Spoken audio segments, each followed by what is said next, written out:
All right, it's time to wire up some triggers.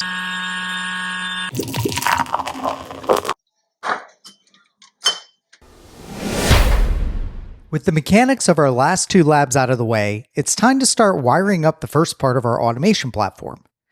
First, we set up our central event hub and we pushed out the required permissions with StackSets. Now we're going to go ahead and start feeding the events into our security operations account. I love it when a plan comes together. Yeah, I know, I'm old. Get over it. Anyway, this week we're going to drop back into CloudFormation StackSets and push out our EventBridge rule to forward the events we're interested in to our security automation event bus. Now, my goal in this series isn't merely to teach you the mechanics of what we're doing, but the problem solving and reasoning behind it. As a reminder, we have a very specific desired security outcome, which in our case happens to be a security invariant. And our desired outcome is that if a bucket in a production account is tagged with a key of classification and a value of sensitive, don't share it outside of the organization. Lock it down so it's only readable from within our organization. So let's break this apart. And I've talked about this a little bit before, but I'm going to just kind of review and go through it in a little more detail this week, because this translates to the following detailed requirements. First thing is we want to identify any buckets that are tagged as sensitive. We want to identify when a bucket is newly tagged as sensitive or if the tag is removed. We want to know whether the bucket is accessible from the outside of the organization. And then we want to update the security controls to restrict access to only our organization when that when that tag of classification of sensitive is in place and it's in a production environment. And then we need to track all the configuration changes over time to ensure that access isn't opened up to outside of our organization, so that somebody doesn't kind of like sneak in and make a change that we don't want them to make that could actually allow that to be shared. Now, there's a little bit of nuance here. We obviously need to find buckets tag sensitive in our production accounts, and we need to do this for anything currently tag sensitive, anything that becomes tag sensitive, or buckets that are moved into a production state that are tag sensitive from someplace else. Like you build it in development, you move it into production. We're not enforcing that rule in development, but we are enforcing that rule in production. So the first part of the problem is understanding these conditions. What are the different ways that a bucket would hit those conditions? Let's break it into more detail and using the overall structure that we set up for our organization. In our case, and this is just because of how we set things up, we know an account is considered production if it's in our workloads/production organizational unit. Now, this is a big obstacle in a lot of organizations I work with because they're not always good about their OU structure or how they designate accounts. If you work someplace different where this isn't as straightforward, you might need to think about it in different ways, such as another tag that classifies something as production or development. But I really prefer trying to use our organizational unit structure to be able to tell these differences, because that's how like our service control policies and the things we're going to do in these labs make more sense. Now, we also know that some buckets may already be tagged as public. We're actually going to set this up and simulate it a little bit down the road because if you're in an existing environment, everything's not going to be brand new like what we've been doing in these labs. So I want to teach you to understand the different use cases. And one of those is, well, you might implement this rule where things are already deployed. And in that case, you have to figure out if there are existing buckets that are tagged that way. So to do this, we need to run API calls and figure out where every bucket is and if it's tagged for being sensitive, but only if it's in that production OU. This kind of scan is usually run on a schedule, and we're not going to do the scheduled scan part today. We're focusing on real time today, but when we do it, we are going to set that for hourly, and it is going to be part of this lab sequence. We call these sweeps because we're just sweeping through the environment to find everything that matches a condition at that point in time. And even when I have really good auto remediation, I still like to sweep through like at least once a day because not everything's reliable. Sometimes events can get dropped or part of my stuff can break. And that really just kind of reinforces and makes sure that the rule that I want to enforce is properly enforced. Now, we also need to identify when a bucket is tagged sensitive that's already running in that environment. And we can do this by watching the CloudTrail events. And to do that, we're going to use EventBridge. Once we know that a bucket is tag sensitive and in a production account, Then we need to check the permissions. And there's a few different permissions we need to look at. So we definitely want to make sure block public access is turned on so we can check that, and we'll turn it on if it's turned off. We also want to make sure that ACLs are disabled if they are already enabled. And since we want to restrict to only our organization, the only way to do that is with a bucket policy. Remember, we're doing this because our resource control policies wouldn't let us define an RCP that used the tag as a condition of that resource control policy. So that's the whole reason we're building this auto remediation. And the way that we can actually enforce this is by changing the bucket policy so that individual bucket will enforce its own rules and that bucket won't allow access from outside the organization. Now, we need to see if the bucket already has a policy, and if it doesn't, we need to create one to restrict it to our organization.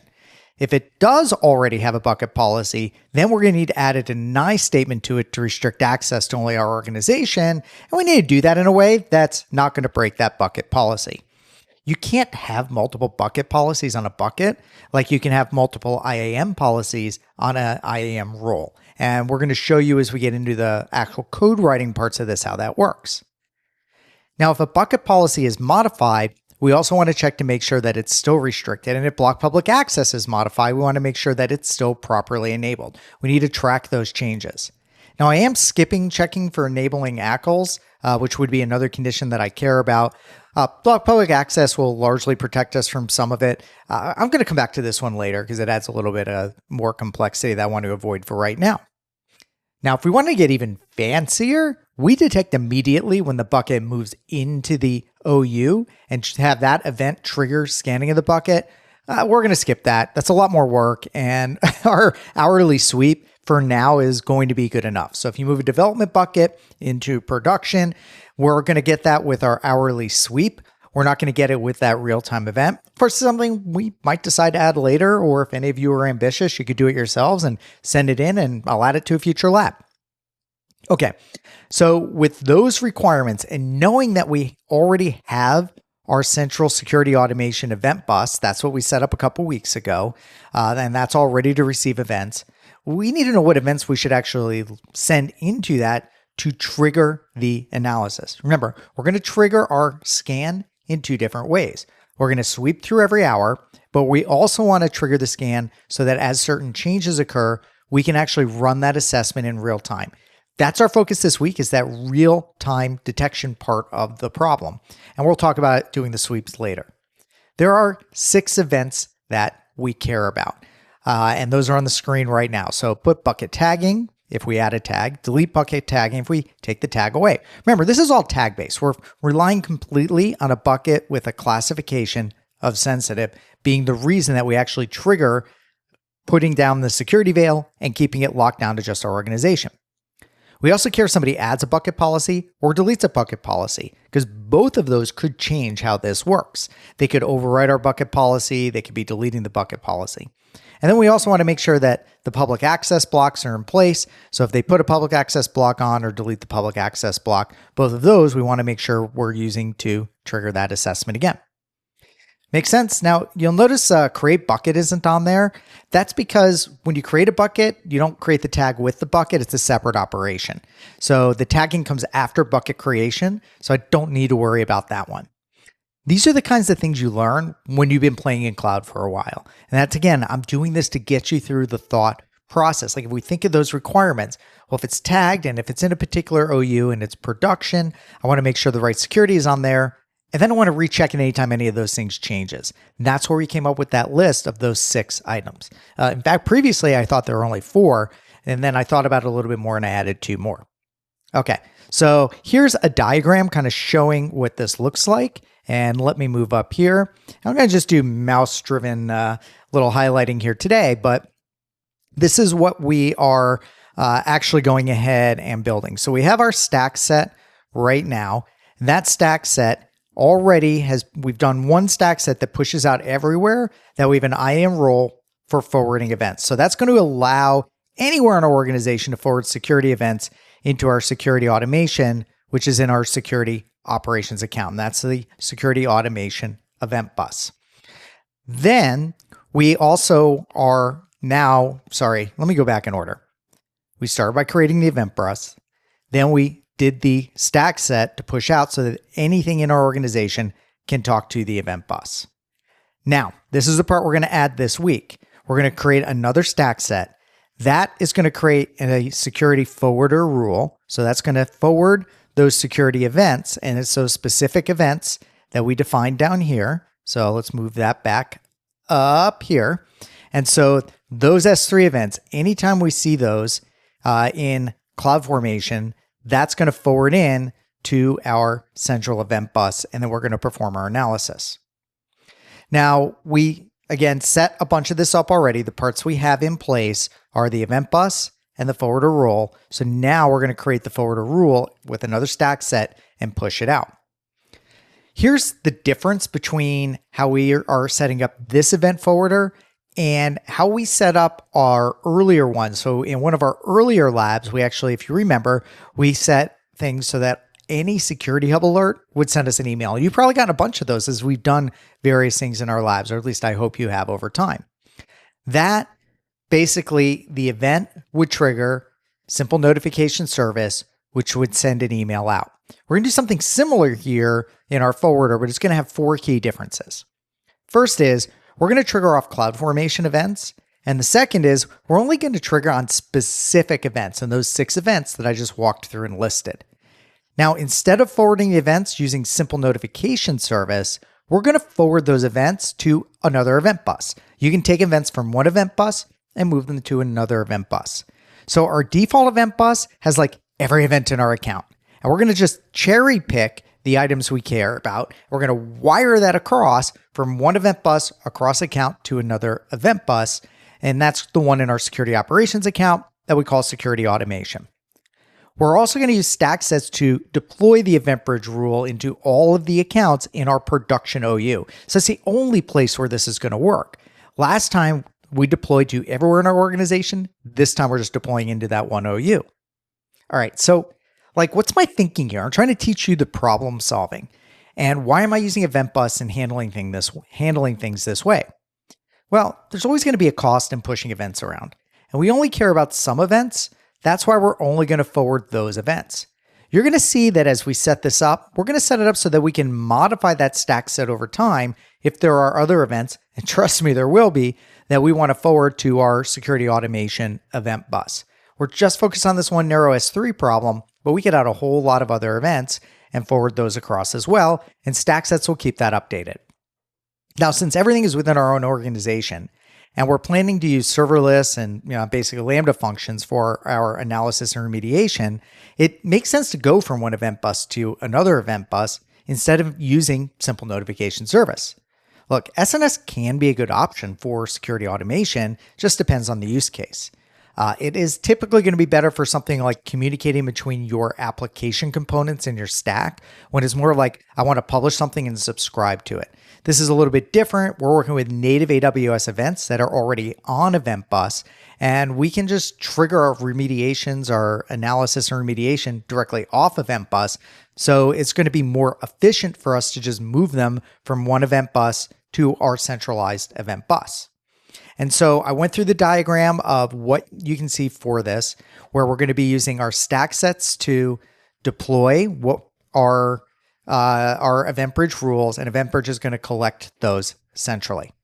All right, so that was a lot to throw at you today, and it's a little bit of lecture. Hopefully you got a sense of what that thinking is, and it'll make more sense as we build it. But in summary, what are we doing here? We know we want to, one, find out when something is tagged a certain way, and when it is tagged that way, we want to assess it to make certain a bunch of security settings are in place. And then we also want to track it over time. So if any of those are changed, we're going to reassess and make sure that they weren't changed in a non-compliant way. And we're going to do this with EventBridge and CloudFormation. And I've already talked too much. Let's just go ahead and build it out. We only need to do 2 things for this lab. Now, one is we don't have an account in our production workload area, our organizational unit. And the CloudFormation stack set won't have anywhere to push anything if we don't have an account there. We're going to very quickly create an account in that OU. The nice thing is it's going to inherit all of the other security controls that we've already built, and it will actually automatically get the StackSet role that we need deployed into it. And you'll get to see what that looks like using that automatic deployment, which is actually kind of cool. Then we're going to go into our security operations account and we're going to create the StackSet with the rules we want. We're going to go over that really quick and we'll push that out and you'll get to see that deploy into your production workload account. With that, let's go to our sign-in portal. And from the sign-in portal, we need to go ahead and go into S.L.A.W. Remember, I've got my extra little testing account there. Don't worry about that. And administrator access. We have not delegated any of our organization's administration, which is why we have to come into this account, because we're going to go to AWS organizations. And from here, we need to create a new account. So under AWS accounts, add an AWS account. And we'll create an account. We're going to call it production 1. We don't really know what kind of an app I'm going to make us deploy there, so that's why we're just going to call it that. And then we have to use our email. Remember our plus email addressing. So our mogul plus slaw prod 1. That'll work for us. Now, and we'll leave our organization account access role. Create an AWS account. And yep, everything there is where we want it. Whoops. I forgot to do the @securosis.com. There we go. Turns out email addresses have an @ sign. Okay, so that was submitted, and hopefully that'll get created here quickly. You see, it's not there right away. And if I refresh this page, so there's no Amazon refresh button on top, it'll be created within the next few minutes. It's probably done already because I heard my email go off in the background. There we go, production 1. Now, I'm going to take production 1 and we're going to go to actions, move. Let me see if I can get all this on one screen to show you. Oh, there we go. Kinda, nope. Actions, move. And we're going to move this into, we'll go to workloads, prod, because that's where we want to deploy this account. You can see that we don't have any in there yet. We're non-prod. Oh, we don't have any other OUs there. Sorry, that just shows OUs. We'll move our AWS account. All right, and that is pretty instantaneous. We'll go to workloads. You can see we already had our test account 1, but now we're into prod. So we have our prod or production 1. I should have just called it prod account 1, but that'll work for now. And now I'm done with the management account. A little bit of a jump cut here because I almost forgot to do something, or I did. So I had to go back and do a little editing. But we want to be in our organization. We want to get the OU for production because this is the one place we're going to deploy it. And we need to know that OU because we can't just list those out once we're in StackSets. So copy that down, save it someplace safe. When you're done with that, then go ahead and close this window. Now I'm going to pause the screen and go paste this onto a text file real quick. Okay, with that pasted, now we're going to go into our security operations account, and you can go in with either administrator access or security full admin. I don't care which one. I'll just do admin access because that was the top of the list. Within there, now we're going to go to CloudFormation. And then this is the important part. There's 2 parts, StackSets. Remember, don't accidentally deploy it to stacks. And then go service manage. Remember, self-managed permissions that are more restrictive. We haven't set that up. We're doing service manage, which means when we deploy this, it's actually our management account that's going to deploy it. And that's what we want. Service manage, this will deploy it anywhere. We have our existing one that we deployed in our previous lab. We'll go to create StackSets. We're going to leave it with service managed permissions again. Template is ready. And we'll go ahead and pull that off my clipboard. So I'm going to pause. And you probably didn't even notice that pause. I'm going to click in there and paste. So that's the template that we are going to use. Click next. Now we want to give it a name. So we're going to call it SecOps Event Forwarder. And that's because we want to be really clear on what this is with a nice description. So we're going to call this EventBridge rule for forwarding certain events to the security operations team. We're pushing stuff in other people's accounts, so it's really important to make sure that when they're looking around, they understand why this is there. Then we get to parameters, and we need that SecOps account ID. Guess what? We're in our SecOps account. So click on the drop down there, click on the account ID, paste it in. It's so nice when it works this way. We don't have to bounce around like, that mistake I made before and I forgot to get my OU ID. All right, let's click next. We're going to leave these settings the way they are. And now for the deployment options. We want to leave this as new stacks. Last time we deployed to the organization, this time we're only going to deploy to one organizational unit. And I'm going to click on the window and just pull that OU ID. And in my case, that is my production OU ID. So I've added that. And then we don't need to do any account filtering. And we want to leave it as automated deployment and delete stacks. So we want to, if we take something out of production, we don't want to leave this stack hanging there. This will handle it all for us automatically. Now, we need to add regions. There's only 2 regions that we can do anything in. If you try to do this in any others, it would actually cause errors. So we want to deploy to both regions. And this is nice because we don't need to log in. Remember some of the other stuff we did? You actually had to bounce between regions and redo things. In this case, you just add our 2 active regions. It will deploy to both regions. Now, in terms of deployment options, we're going to leave this as 1 because we only have 1 account that we have there. But if you had like 100 accounts, you could up these numbers like we did the last time. And region concurrency will deploy to both regions at the same time. And we're going to scroll down and click next. And fingers crossed, because I did not do a full test of this before I started recording this video. As you can tell by a couple of my fits and starts, everything looked good here, and we'll click submit. Everything looks like it's going well. That is currently running. Now, we'll go ahead and I'm going to keep hitting the refresh every few minutes. The other thing is I can click on stack instances and it'll give me a state. It shows me that both of those. So remember, same account because we only have that 1 account, but it's deploying in both regions. Now, while that is running, instead of just pausing, I want to actually show you what we deployed. And it's this template here. So first we had that parameter and whoops, this has an extra T and don't worry, the proper template didn't have that. So we set our security SecOps account ID. Why? Because we need to target and send the events to that SecOps account ID. And we do that here by this ARN. So we're doing a substitution. We're subbing in the current region and then the SecOps account ID, and it's going to our security automation event bus. Because this is different for everyone. This allows me to publish this so that all of you can use the same template instead of having to write your own. The role ARN also similarly is the ARN that we use. It's the current account ID, and it's the name of that security event forwarder, which is what we created last week or in the last lab, assuming you're doing these in weekly order. Now, in terms of what we're doing, we created an EventBridge rule, and it monitors a few things in S3. It's enabled. And here's the event pattern. And you notice this is just JSON. Everything is JSON.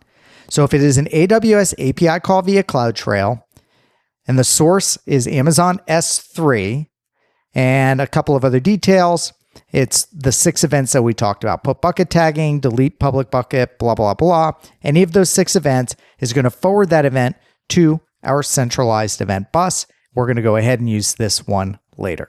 Okay, with that, let's switch back over.